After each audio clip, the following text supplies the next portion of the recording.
আজকে গুগলি প্রশ্নের চতুর্থ দিন, কিন্তু আজকে প্রশ্নটা অনেক কঠিন। তুমি পারবে তো? নিশ্চয়ই পারবো। দেখা যাক, শুধু মুখে বললে হবে না, তোমাকে করে দেখাতে হবে। আচ্ছা। একজন ভদ্রলোক একজন ভদ্রমহিলাকে প্রশ্ন করলো, দিদি ভাই, আপনার স্বামীর নাম কি? আপনার বাড়ি কোথায়? বলে, দেখুন, বাড়ি কোথায় আমি বলতে পারি, কিন্তু স্বামীর নাম তো আমার, যেহেতু আমি স্বামী প্রতিদেবতা, আমি স্বামীর নাম ধরতে পারবো না। তবে হ্যাঁ, আমি কিছু ইঙ্গিত দিচ্ছি গুগলি প্রশ্ন করে, যার উত্তর তোমাকে দিতে হবে আমার স্বামীর নাম কি। অর্থাৎ আমার স্বামীর নামটা আমি বলবো, কিন্তু ঘুরিয়ে বলবো, আপনাকেই ধরে নিতে হবে আমার স্বামীর নামটা কি।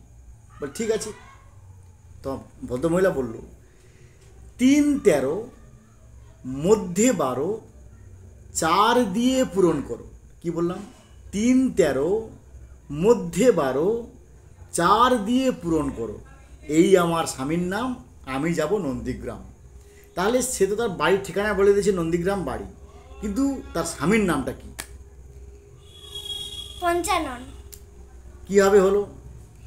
3, 13 মানে 13 গুণিত 3 39, 39 যুক্ত 12 সমান 51, আর 51 যুক্ত 4 হলো 55, আর 55।